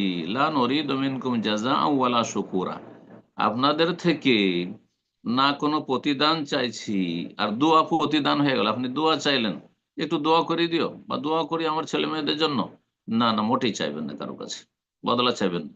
ওয়ালা শুকুরা, এমনকি শুক্রিয়া, থ্যাঙ্কসও চাইবেন না, ধন্যবাদ, জাযাকাল্লাহ খায়ের, আল্লাহ আপনার ভালো করুক, না না, কোনো কিছু চাইবেন না। করলো করলো, না হলে না করলো, তার করণীয় সেটা। সে করলে তার ফলাফল ভালো হইতো, সে ওই নেকিতে শরিক হইতো। তো এই জন্য এখলাসের দাবি হচ্ছে যে কাউকে কোনো কিছু দিয়ে অথবা কারো উপকার করে তার কাছে কোনো আশা রাখবেন না। রব আপনার আশা এর চাইতে উত্তম আকারে আপনাকে আপনার আশা পূরণ করে দেবেন ইনশাআল্লাহ। জি, বারাকাল্লাহ। উস্তাদ জি, এই ক্ষেত্রে কি ওই নেক আমলের উসিলায় কি সে দোয়া করতে পারবে, যদি এটা একটু ইয়া করতে নিজে মানে? করবে, নিজে জি, করবে, কিন্তু নিজে দোয়া করবে যে আল্লাহ আমি এই সাদকা করলাম, সে ওসিলাতে আমার গুনাহ খাতা মাফ করো, আমার ছেলে মেয়েগুলোকে নেক হায়াত দান করো, বা ছেলেটাকে আমার আলেম করো, ইত্যাদি। বুঝছেন? কিন্তু ওই ব্যক্তিকে বলবে না যাকে দিল যে আপনি আমার জন্য দোয়া করিয়েন, যেটা আমাদের দেশের মানে প্রচলিত মানে স্বভাব মানুষের। কিছু দিলেই দোয়া করি আমার ছেলেগুলোর জন্য, না না, মোটেই না। এটি অনর্থম কাজ, এটি এখলাস পরিপন্থী, নেকি কমে যাবে এতে। আর বলছে না যে নেকি বাতিল হয়ে যাবে, কিন্তু নেকি অবশ্যই কমে যাবে, এখলাসে কমতি হয়ে গেল। কিছু স্বার্থ আপনি রাখলেন তার থেকে, না কোনো স্বার্থ রাখবেন। জি। জাযাকাল্লাহ খায়ের। জি, আবার সুযোগ করে দিচ্ছি। আরিফ মির, জি আপনার ডিভাইসটা আনমিউট করে নিন। আসসালামু আলাইকুম শেখ। ওয়ালাইকুম আসসালাম ওয়া রাহমাতুল্লাহ। এবার ঠিক আছে। কেমন আছেন শেখ? জি আলহামদুলিল্লাহ। কোত্থেকে বলেন? আমি কলকাতা থেকে বলছি। হুম, আমার নাম আরিফ। আমার একটা প্রশ্ন আছে। তো বলেন। আমি আপনার অনেক ভিডিও আমি দেখেছি, সেই তবলিগ জামাতের সেই 3 ঘন্টার উপর আপনি আলোচনা করেছিলেন। হুম। তো সেই জি। আলোচনায় একজন ব্যক্তির নাম উল্লেখ করেন, যে মুরাদ বিন আমজাদ। তো ওনার কিছু বই পুস্তক আমি পড়েছিলাম, যে তবলিগ জামাতের।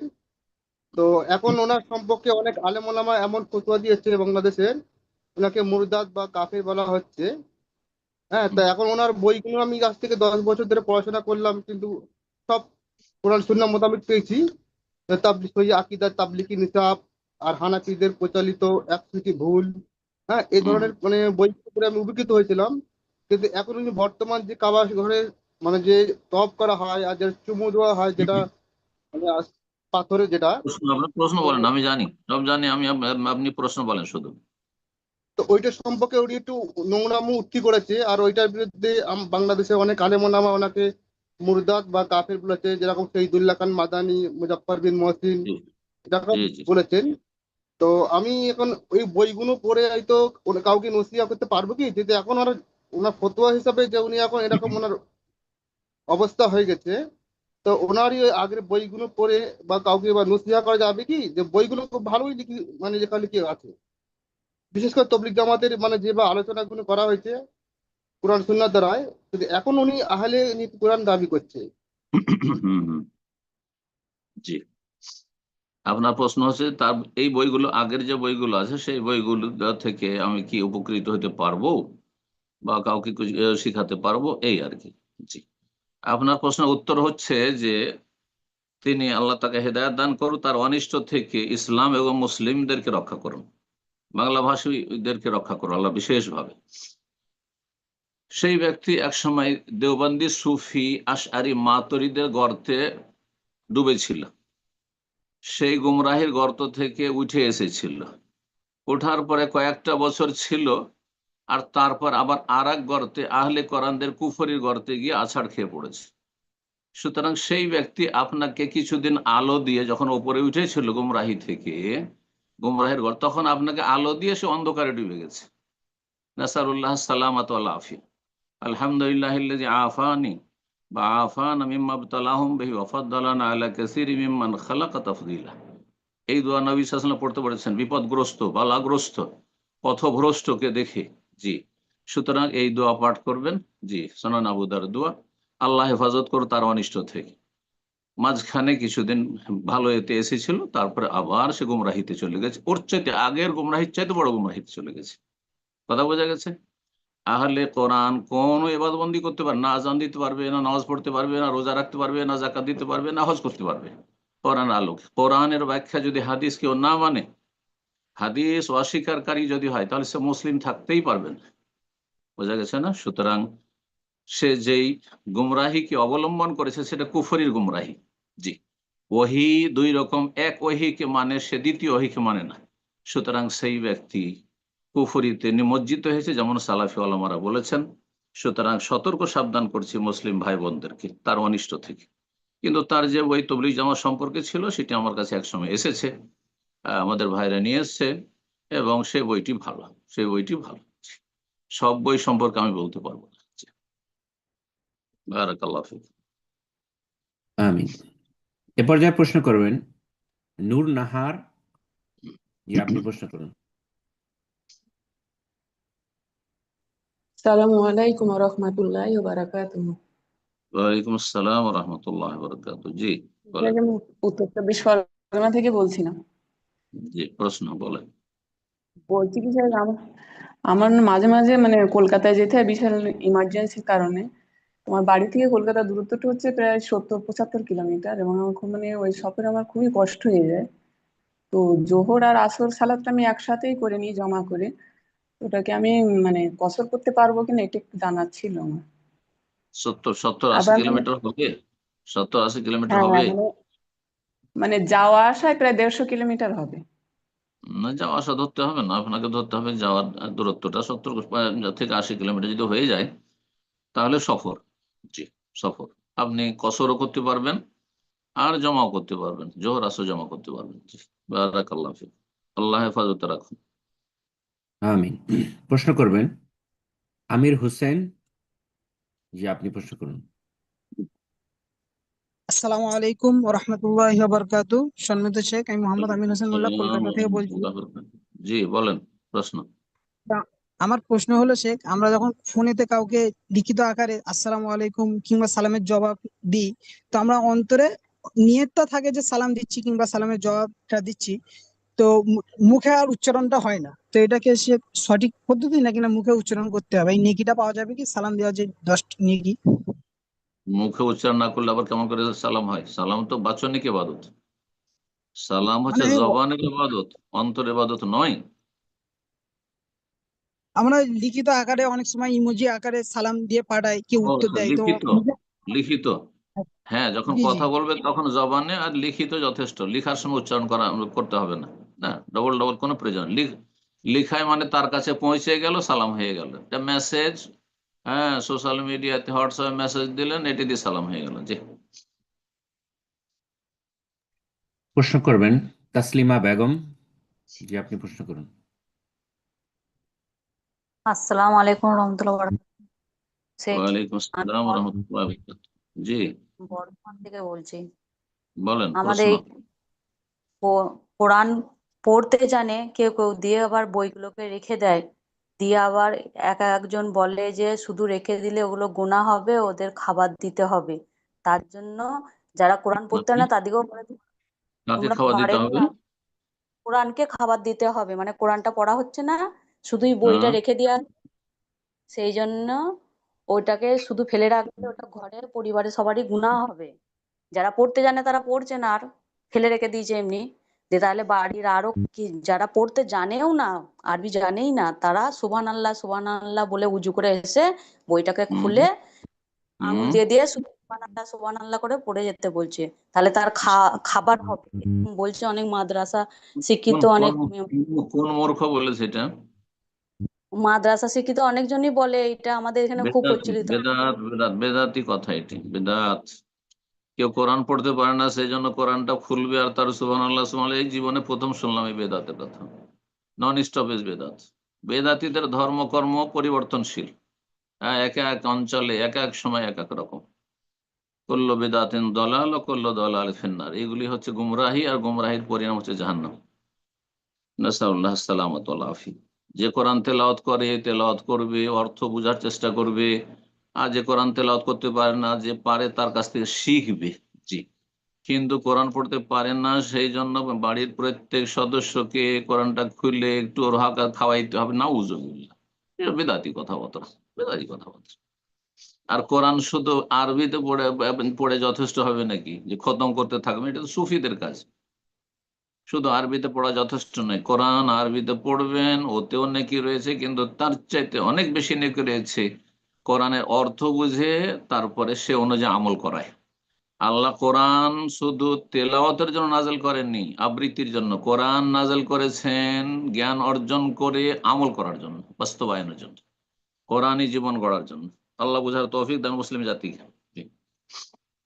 আমিন। প্রশ্ন করবেন ফিরাজুল। জি, আপনি প্রশ্ন করুন।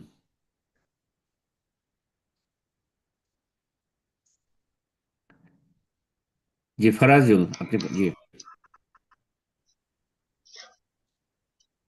আসসালামু আলাইকুম রহমতুল্লাহ। ওয়ালাইকুম আসসালাম রহমতুল্লাহ বারকাতু। জি। শাহেখ ভালো আছেন আপনি? জি আলহামদুলিল্লাহ। কোথায় বলছেন বলেন? আমি রংপুর থেকে বলছি। প্রশ্ন বলেন। আমার প্রশ্ন হলো, আমি গত 3 বছর আগে বিয়ে করি। তো বিয়ের সময় দিয়েছি যে যৌতুক হিসেবে আমি কিছু নিব না, জি। কিন্তু বিয়ের কয়েক মাস পর আমার আমার যেহেতু শ্বশুর নাই, আমার নানা শ্বশুরের পক্ষ থেকে আর কি এটা ইয়ে হয়েছে। তা আমার নানা হুম, শ্বশুর আমাকে একটা বাইসাইকেল, আবার আমার ওয়াইফের জন্য একটা সেলাই মেশিন, তারপর শীতকালে দেখা গেল যে ল্যাপ তোশক ইত্যাদি বালিশ এরকম কিছু আর কি আমাদের বাড়িতে হুম, পাঠিয়ে দেয়। হুম, তা আমার পরিবারের পক্ষ থেকে কেউ কিছু চায় নাই। হুম, তাদেরকেও বলেছিলাম যে আমার পরিবার থেকে কেউ কিছু চাইছে নাকি। তারা বলে না হুম। না, কেউ চায় নাই। তা এটা নিয়ে মাঝে মাঝে আমার টেনশন হয়, অস্থির লাগে যে আসলে এটা কি যৌতুক হিসেবে হলো কিনা। এখন যদি এটা কি আসলে কি এটা কি যৌতুক হবে, যৌতুক হিসেবে গণ্য হবে কিনা, আর যদিও হয় তাহলে আমার করণীয়টা কি, এই বিষয়ে আর কি আমি জানতে চাই। এই বিষয়ে বারবার আমি বিস্তারিত বলেছি। যদি চেয়ে থাকেন তাহলে হারাম। আপনি অথবা আপনার বাপ মা কেউ চেয়ে থাকে, হ্যাঁ, ভাই বোনেরা চেয়ে থাকে, হারাম। যদি চেয়ে না থাকেন কিন্তু আপনাদের লোভ লালসা ছিল, লোভ লালসা ছিল, ইশারা ইঙ্গিত করেছেন, তাহলে হারাম। এই যৌতুক যদি সমাজের চাপে দেয় তারা, হ্যাঁ, অথবা মেয়েটা এই আশঙ্কায় যে যদি কিছু না দিত মেয়েটা কষ্ট পাবে, মেয়েটাকে সেখানে কথা শুনতে হবে, অশান্তিতে থাকবে, তার শাশুড়ি জ্বালা যন্ত্রণা করবে, ইত্যাদি ইত্যাদি, তার ননদরা জ্বালা যন্ত্রণা করবে, তাহলেও হারাম। এমন পরিবেশ সমাজের চাপে, পারিবারিক চাপে যদি দেয় তবু হারাম। এইসব থেকে যদি মুক্ত থাকে, এগুলি কোনোটাই নেই, হ্যাঁ, বিয়ে শাদী হয়ে গেছে আর তারপর আপনাদের কোনো লোভ লালসা নেই, এসব কোনো রকমের ইশারা ইঙ্গিত নেই, আর সমাজের পরিবার কোনো চাপও নেই, আর তারা স্বতঃস্ফূর্ত ভাবে, তারা আর্থিকভাবে সচ্ছল, ঋণ কর্জা করেও নয়, আর্থিকভাবে সচ্ছল, সুতরাং কিছু যদি দেয় তাহলে সেটা উপঢৌকন জায়েজ, তাহলে কোনো অসুবিধা নেই। তাহাদাও তাহাব্বু, নবী সাল্লাল্লাহু বলেছেন তোমরা একে অপরকে উপঢৌকন দাও, পরস্পর ভালোবাসা সম্প্রীতি বৃদ্ধি পাবে। তো ভালোবাসা বৃদ্ধির জন্য হাদিয়া তোহফা দেওয়া যায়। হাদিয়া তোহফা শুধু মেয়ে পক্ষই দিবে আর ছেলে পক্ষ দিবেন এমনটা নয়, আপনিও যদি পারেন মাঝে মাঝে দেবেন ওই নানা শ্বশুরকে বা নানি শাশুড়িকে অথবা শাশুড়ি মাকে, যারা কত কষ্ট করে আপনার ওয়াইফকে এত বড় করেছে, তারপর আপনাকে গিফট দিয়েছে, তাদেরকে দেবেন। জি, তো পরস্পর হাদিয়া দাও ভালো জিনিস, কিন্তু চাপের মুখে নয়। বারাকাল্লাহ, জায়েজ রয়েছে যেমনটা বললাম, এরকম শর্তের সাথে। জাজাকাল্লাহ খায়ের। এ পর্যায়ে প্রশ্ন করবেন উম্মু উমায়ের। জি, আপনি প্রশ্ন করুন। আসসালামু আলাইকুম রহমতুল্লাহ বরকাত। ওয়ালাইকুম আসসালাম রহমতুল্লাহ বরকাত। জি বলেন। জি, উনি ডিভাইসটা মিউট করে ফেলেছেন আবারও। জি, ও, আপনি আবার আনমিউট করে নিন। জি, প্রশ্ন করুন। জি, আমার প্রশ্ন ছিল যে এই যে যে মানে কোথা থেকে মার্কেটে যে বলছেন? কোথা থেকে বলছেন? জার্মানি থেকে। জি, জার্মানি থেকে। জার্মানিতে, মাশাআল্লাহ, বলেন। জি, মানে উম, একজন আরেকজনকে দাওয়াত যদি দেয়, কোনো মুসলিমকে দাওয়াত দিল, মানে এমনি নর্মাল দাওয়াত, দেখা সাক্ষাৎ করার উদ্দেশ্যে, তো হুম। সেই দাওয়াতে যদি কোনো ব্যক্তি তার এমনি নিজস্ব পার্সোনাল কোনো কারণে উপস্থিত না হন এবং বুঝায় বলে যে আমার দুঃখিত, আমি যেতে পারছি না, আপনি মনে কিছু নেবেন না বা আমাকে মাফ করবেন, তো সেক্ষেত্রে কি, যদি যে দাওয়াত দিয়েছে সে যদি মানে মনে কষ্ট পায় বা রাগ করে, তো সেক্ষেত্রে কি গুনাহ হবে? মানে যে যে দাওয়াতে গেল না তার কি কোনো গুনাহ হবে? মানে দাওয়াত রক্ষা ওনাকে করা ওয়াজিব? ওনাকে বলা হয়েছে, ওনাকে বলা হয়েছে যে আমি বিশেষ কারণে যেতে পারছি না, তারপরেও? বিশেষ কারণ বলতে আসলে তার ব্যক্তিগত কারণ, অত হ্যাঁ, জরুরি না। অসুবিধা নেই, অসুবিধা নেই। জি জি জি। আমি তো আলোচনায় বললাম যে শুধু ওলিমার দাওয়াত কবুল করা ওয়াজিব, বাকি অন্য দাওয়াত, ফ্যামিলি গ্যাদারিং, বিভিন্ন দাওয়াত, মাঝে মধ্যে দাওয়াত, এগুলি মুস্তাহাব, কবুল করতেও পারে, আবার বলতে পারে যে ভাই আমি ব্যস্ত আছি না। আমি এখন কোনো দাওয়াত কবুল, আমি নিজের কথা বলছি। আমি এক সময় দাওয়াত নিতাম, কিছু ফ্যামিলি আছে যাদের দাওয়াত টাওয়াত নিতাম, কিন্তু রাত 12টা 1টা বাজিয়ে দিত। তখন আমি তওবা করে নিয়েছি, আজকে থেকে 10-12 বছর আগে কারো বাসে দাওয়াত নিই না। রাত্রে তো মোটেই দাওয়াত নিই না, দুপুরে দাওয়াত হয়তো কখনো নিতে পারি, কোনো দাওয়াত নিই না। কিন্তু বিয়ের অলিমার দাওয়াত হলে দাওয়াত নিই। কারণ অলিমার দাওয়াত হচ্ছে ওয়াজিব, সেই জন্য। বাকি দাওয়াত হচ্ছে সুন্নাত, মুস্তাহাব। আমার পক্ষে এই মুস্তাহাব করা সম্ভব না, আপনার রাত 12টা পর্যন্ত জেগে, আর ফজর সমস্যা, তার যদি তো উঠাই যাবে না হয়তো। তো এমন কষ্ট করে তারপরে এই খাবার খেয়ে ঘুমিয়ে যাওয়া, এগুলো শরীর স্বাস্থ্য দিন দুনিয়া সব নষ্ট করে, যার ফলে এসব প্রচলিত দাওয়াতগুলি নি না। জি, না যায় ধরে নিতে অবশ্য করতাম না। তো কথা হচ্ছে, তারপরে কেউ যদি কষ্ট নেয় তাহলে ভুল করছে, সে ভুল করছে। তাকে বলে দেন যে আমি এই দাওয়াত নিতে পারছি না ভাই, ভালো ভাষা বলে দেন, আমি এই দাওয়াতে উপস্থিত থাকতে পারছি না। জি, জাযাকুমুল্লাহ খাইর। একমাত্র ওলিমার দাওয়াত কবুল করা, গ্রহণ করা ওয়াজিব, বাকি দাওয়াত কবুল করা মুস্তাহাব, করলে ভালো, না করলে কোনো গুনাহ নেই। তবে নিকট আত্মীয় হলে মাঝে মাঝে দাওয়াত নেবে, নিকট আত্মীয় অথবা বৈবাহিক সম্পর্ক আছে, শ্বশুর বাড়ি ইত্যাদি, শ্বশুর ফ্যামিলি, ছেলের হোক অথবা মেয়ের হোক, এগুলো কাছা, এদের সাথে আত্মীয়তা আছে, এই দাওয়াতগুলো না নিলে অনেক সময় সম্পর্কের অবনতি ঘটবে। হ্যাঁ, সুতরাং এই ক্ষেত্রে তখন গুরুত্ব বেড়ে যায়, যে সেলাতুল আরহামের কারণে অথবা বৈবাহিক সম্পর্ক ভালো রাখার জন্য। বারাকাল্লাহ। আমিন। প্রশ্ন করবেন মাহমুদুল হাসান। জি, আপনি প্রশ্ন করুন। আসসালামু আলাইকুম রহমতুল্লাহি বারাকাতুহ। ওয়ালাইকুম আসসালাম শাইখ, ওয়া আমি রাহমাতুল্লাহ। বাংলাদেশ থেকে বলছি, জি, মাহমুদুল হাসান। জি, কেমন আছেন শাইখ? বলেন। আলহামদুলিল্লাহ, প্রশ্ন বলেন। শাইখ, আমার একটা প্রশ্ন হচ্ছে, বাংলাদেশে আমাদের এই সিজনে বিভিন্ন জেলাতে ইলিশের প্রচলন থাকে, বা ইলিশের প্রজনন সময়, সরকারিভাবে এই সময়টা ইলিশ ধরা নিষিদ্ধ থাকে। তো হুম হুম। এরপরেও জেলেরা আহ প্রশাসনের দৃষ্টি ফাঁকি দিয়ে কিছু মাছ ধরে। তো এই হুম। মাছগুলো আহ ক্রয় করা বা আমাদের জন্য কেনা জায়েজ হবে কিনা? না, যদি জানতে পারেন নিশ্চিত যে এগুলো এই সময়ের শিকার করা ইলিশ, ইলিশ, এই ইলিশগুলো এই সময় নিষিদ্ধ সময়গুলোতে তারা ধরে নিয়ে এসছে বা মেরে নিয়ে এসছে, তাহলে জায়েজ না। জানার পরে যদি না জানা থাকে, প্রয়োজন ভাবছেন, খরিদ করছেন, তাহলে অসুবিধা নেই। এই ক্ষেত্রে সরকার গঠনমূলক নির্দেশ দিচ্ছেন, ইসলামের সাথে সাংঘর্ষিক নয়, বরং ইসলাম সমর্থন করে এরকম বিষয়গুলি। সুতরাং এখানে উলিল আমর, শাসকের আনুগত্য করতে হবে বৈধ কাজের ক্ষেত্রে। কোনো অবৈধ তার নির্দেশ দিচ্ছেন না বা বাধা নিষেধ করছেন না। জেলেরা এরা খেয়ানত করছে, এরা গুনহার কাজ করছে। হ্যাঁ, এদের রুজি হচ্ছে আপত্তিকর, হারাম কাজ করছে এরা। সুতরাং যারা হারাম কাজ করছে, অন্যায় তাদের সাথে কোন রকম সহযোগিতা করা যায় না। জেনে শুনে এই সময় ইলিশ ধরা নিষিদ্ধ, আর বাজারে তারা নিয়ে আসছে, চোরা কারবার করছে, আর তাদের সাথে সহযোগিতা করবেন, কিনবেন, তাহলে সহযোগিতা হয়ে গেল। ওয়ালা তাআওয়ানু আলাল ইসমি ওয়াল উদওয়ান, গুনার কাজে, সীমালঙ্ঘনের কাজে কেউ কারো সাহায্য সহযোগিতা, যেমন এই জেলেদের সাহায্য সহযোগিতা করবেন না, এইরকমই শাসকও যদি জুলুম অত্যাচার কোথাও করে কখনো সহযোগিতা করবেন না। জি, বারাকাল্লাহ ফিক। প্রশ্ন করবেন শানওয়াজ শেখ। জি, আপনি প্রশ্ন করুন। আসসালামু আলাইকুম রহমতুল্লাহি ওয়া বারাকাতুহু। ওয়ালাইকুম আসসালাম ওয়া রাহমাতুল্লাহি ওয়া বারাকাতুহু। জি, শেখ, বলেন। আমি মহারাষ্ট্র পুনে থেকে বলছি। আপনি ভালো আছেন? জি, আলহামদুলিল্লাহ। বলেন প্রশ্ন। শেখ, আমার প্রশ্নটা হচ্ছে যে আমরা যে সমাজে থাকি সেই সমাজে দেওবন্দি আলেম ওলামা বেশি, ঠিক আছে? হুম। আমার প্রশ্ন হচ্ছে দেওবন্দিরা কি আহলে সুন্নাহ ওয়াল জামাতের অন্তর্ভুক্ত কিনা? দয়া করে জানাবেন দেওবন্দ ইনশাআল্লাহ। জাযাকুমুল্লাহ খাইর। দেওবন্দীদের দুটো দিক রয়েছে। যারা দেওবন্দি বা তবলিগি, এমনকি জামাত ইসলামী, তাদের দুটো দিক রয়েছে। একটা দিক হচ্ছে যে তারা শিয়াদের মতো সাহাবী বিদ্বেষী নয়। তো এই দিক থেকে আহলে সুন্নাত, মানে শিয়াদের মোকাবেলাতে পাশাপাশি রাখলে তারা সুন্নি, শিয়া রাফিজি নয়, সাহাবায়ে কেরামদের সাথে তারা মহব্বত করে, এই দিক থেকে আহলে সুন্নাত।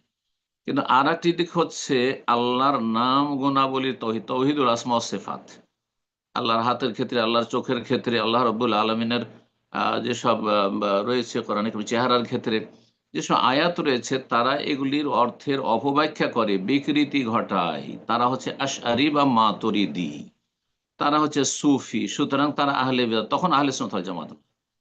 তো আপনি একদিক লক্ষ্য করলে তাদেরকে আহলে সুন্নাত বলতে, আরেক দিকে লক্ষ্য করবেন তখন আহলে বিদআত আর আহলে সুন্নাত ওয়াল জামাত নয়। বারাকাল্লাহু ফিক। এ পর্যায়ে প্রশ্ন করবেন আব্দুল্লাহ বিন আব্দুর রহমান। জি, আপনি প্রশ্ন করুন। আসসালামু আলাইকুম রহমতুল্লাহ। ওয়ালাইকুম আসসালাম ওয়া রাহমাতুল্লাহি ওয়া বারাকাতুহু। জি। প্রিয় সাহেব, আমি বাংলাদেশ শেরপুর থেকে বলছি, শেরপুর ডিস্ট্রিক্ট। জি, বলেন।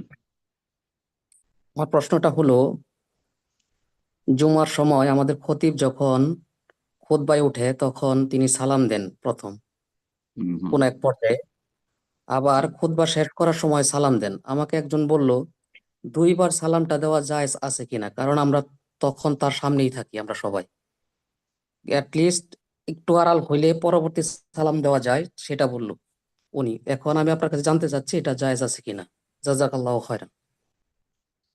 খুতবার ক্ষেত্রে যখন প্রথম মসজিদে প্রবেশ করছেন আর মেম্বারে উঠছেন, তখন দেখা সাক্ষাতের সময় সালাম, খুতবার জন্য সালাম না, দেখা সাক্ষাতের জন্য সালাম। মানুষেরকে এখন সম্বোধন করা শুরু, মানুষের সামনে এসে বসলেন, বিরাজমান হলেন, সেই জন্য সালাম দেবেন। এখন খুতবা শেষে সালাম না, খুতবা শেষে সালাম, এটা না, দেবে না, এটা ভুল কাজ করছে। চোখের আড়ালে গিয়ে আবার ফিরে আসলে সালাম, ওই হাদিসকে এখানে ফিট করলে হবে না।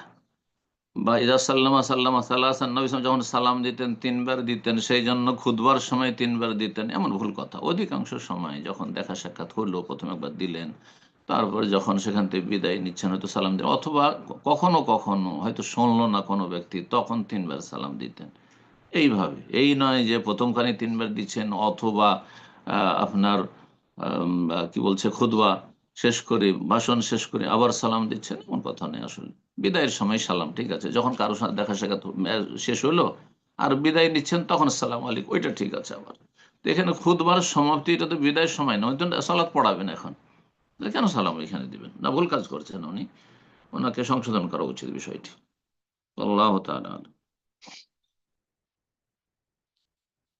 জাযাকাল্লাহ খায়ের। সম্মানিত তিনি ভাই বোনেরা, এখন আমাদের প্রোগ্রাম শেষ করতে যাচ্ছি, কারণ আমাদের অলরেডি অনেক সময় হয়ে গেছে। আজকে আমরা শেষ প্রশ্ন নিব, এর মাধ্যমে আমাদের প্রোগ্রাম শেষ হবে। তার পূর্বে জানাবো যারা হ্যান্ড রেজ করেছিলেন প্রশ্নের উদ্দেশ্যে, ইনশাআল্লাহ আগামী প্রোগ্রামে আপনাদের প্রশ্নগুলো নেওয়ার চেষ্টা করব। তো আজকের প্রোগ্রামের সর্বশেষ প্রশ্ন করবেন সোমা। আপনি প্রশ্ন করুন।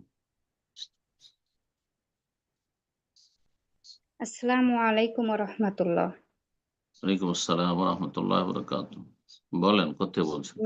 বগুড়া জেলা থেকে বলতেছি। বলেন প্রশ্ন। আমার বাবা একটা জমি বিক্রি করেছে, আমার বাবা আবার বাসা করার জন্য। তো ওই সময় আমাদেরও একটা বাসার কাজ চলতেছিল। তো আমাদের খুব সমস্যার কারণে মানে কাজটা বন্ধ হয়ে যাবে, আমাদের টাকাটা একটু সংকট পড়ার কারণে বাবার কাছ থেকে ওই টাকাটা আমরা নিই, নিয়ে আমাদের বাসার কাজটা কন্টিনিউ করি। তো তারপরে আমার বাবা মারা যায়। তো আমাদের বাসার কাজটা এখনো কমপ্লিট না হওয়ার কারণে আমরা টাকাটাও পরিশোধ করতে পারি নাই এখন পর্যন্ত। তো ওই টাকার মানে কি জাকাত দিতে হবে? আর যদি দিতে হয় তাহলে কি, যেহেতু আমার বাবা বেঁচে নেই, এখন মারা গেছে, আমি কি সন্তান হিসেবে, তার সন্তান হিসেবে ওই টাকার জাকাত দিতে পারবো? টাকা আপনার কাছে তার মজুদ নেই, টাকা আমার কাছে জমা আছে। না, আমরা ওইটা কাজে লাগাইছি, আমাদের বাসার কাজ চলতেছে এখন ওই টাকা এখন দিয়ে। আপনাদের টাকা কাজে লাগিয়ে দিয়েছেন, কিন্তু অত টাকাটা ঋণ পরিশোধ করার সমান টাকা আপনাদের কাছে জমা আছে। যদি জমা থাকে তাহলে আপনি আম, ফেরত দেন, যে ওরা জাকাত দিবে। হ্যাঁ, সমস্ত ওয়ারিশ। এখন এখন আব্বা মারা যাওয়ার পরে এখন আপনি তো আপনার আব্বা মারা গেছেন রাহিমাহুল্লাহ, তো উনি তার মালিক না, ওনার মালিকানা শেষ হয়ে গেছে। এখন আপনার ভাই বোন যতগুলো সবাই ওই টাকাটার মালিক। ওই টাকাটার মালিক আপনি এখন একা না, আর আপনার বাবাও নয়, বরং আপনার ভাই বোন সকলে মালিক। সুতরাং তাড়াতাড়ি টাকাটা আপনি ফিরিয়ে দেন, যাতে করে ভাই বোনের মাঝে বন্টন হয়ে যায়। জি, এটা হচ্ছে আপনাদের দায়িত্ব। যদি না দিতে পারেন তাদের কাছ থেকে সময় নেন। হ্যাঁ, ওয়াইন কানা ওসরাতিন ফানাজারাতুন ইলা মাইসার। আল্লাহ বলছেন, কোনো ব্যক্তি যদি আর্থিক দিক থেকে সংকটে থাকে, অভাবে থাকে, তাহলে তাদেরকে অবসর দেওয়াও এলাম সচ্ছলতা পর্যন্ত। তাহলে এই ক্ষেত্রে অবসর চাইতে হবে যে আমরা এখন দিতে পারছি না, কিছুদিন পরে দেব, আমাদেরকে সময় দাও। ভাই বোনদেরকে বলবেন, এটা রিকোয়েস্ট করবেন। আর এই নয় যে আপনি নিয়ে সারা জীবনের জন্য রেখে দিয়েছেন, সারা জীবন দিতে পারলাম না, এই বাহানা বিভিন্ন। নিজের কাজ চলছে, আজকাল অধিকাংশ মানুষের টাকা ধার নেওয়ার পরে দেওয়ার কথা নেই, এমনটা যেন না হয়। আর না হলে আরেকটি করতে পারেন, যে বাবা মারা গেছে, ধন সবচেয়ে ভালো, ধন সম্পদ ভাগ বন্টনে এত বিলম্ব করা জায়েজ নয়, তাড়াতাড়ি ভাগ বন্টন হইতে হবে। সুতরাং ভাগ বন্টন হয়ে যাক, আর তারপরে আপনার ভাগ যতটা পাবেন সেখান থেকে এই টাকাটা আপনার রেখেলেন, আর বাকি অন্যান্য ভাই বোনেরা আছে, অন্য জমি জায়গা আছে, সেগুলি তারা নিয়ে নেবে। তাহলে মুক্ত হয়ে গেলেন, ঋণ মুক্ত হয়ে গেলেন। আর মিরাজ, পরিত্যক্ত ধন সম্পদও তাড়াতাড়ি ভাগ হয়ে গেল, যেটা আবশ্যক। এইভাবে আমাদের সমাজে মানুষ মারা যাওয়ার পরে বছরকে বছর, বহু বছর ধন সম্পদ জমি জায়গায় বিনা ভাগ বন্টনা থেকে যাচ্ছে। যারা কাছে আছে তারাই লুটে পুটে খাচ্ছে, ভোগ করছে, দূরের লোকেরা, দূরের ভাই বোনেরা বঞ্চিত থাকছে, বা দুর্বলরা বঞ্চিত থাকছে। এটা হারাম কাজ। বারাকাল্লাহ ফিক। আমি জাজাকাল্লাহ খায়ের শেখ। তো আজকে এখানে শেষ করা যাক ইনশাআল্লাহ, অনেক সময় হয়ে গেল। আল্লাহ আপনাকে উত্তম জাযাকুমুল্লাহ খাইর, প্রতিদান দান করুন। বারাকাল্লাহ ফিকুম। যেসব ভাই বোনেরা আজকে উপস্থিত থাকলেন, আমরা সময়ের পূর্বেই, রবিবারে আমাদের প্রোগ্রাম হয়ে থাকে, শনিবারই করলাম, তারপরে মাশাআল্লাহ বারাকাল্লাহ যে আপনারা উপস্থিত হয়েছেন। আল্লাহ আপনাদেরকে উত্তম প্রতিদান দান করেন, রেজেকে বরকত দান করেন, দুনিয়া এবং আখিরাতের সার্বিক কল্যাণ দান করেন। সমস্ত অনিষ্ট বালা মুসিবত থেকে আল্লাহ রাব্বুল আলামিন আপনাদেরকে হেফাজতে রাখেন, এবং মুসলিম ভাই বোনদেরকে আল্লাহ রাব্বুল আলামিন যে যেখানে আছেন আল্লাহ ভালো রাখুন। তাদের মধ্য থেকে যারা গোমরাহ তাদেরকে আল্লাহ হেদায়েত করুন, এবং যারা বিভ্রান্ত তাদেরকে সঠিক পথ দেখান। যারা অসুস্থ তাদেরকে আল্লাহ শেফা দান করেন। যারা মৃত তাদেরকে আল্লাহ রাব্বুল জান্নাতুল ফিরদাউস দান করেন, জাহান্নামের আযাব থেকে রক্ষা করেন, এবং আল্লাহ রাব্বুল আমাদের ছেলে মেয়েদের নেক প্রতিপালনের তৌফিক দান করেন, এবং সমস্ত ফিতনা থেকে আল্লাহ আমাদের সকলকে বাঁচিয়ে রাখেন। বারাকাল্লাহু ফিকুম। সুবহানা রাব্বিকা রাব্বিল ইজ্জাতি আম্মা ইয়াসিফুন, ওয়া সালামুন আলাল মুরসালিন, ওয়ালহামদুলিল্লাহি রাব্বিল আলামিন।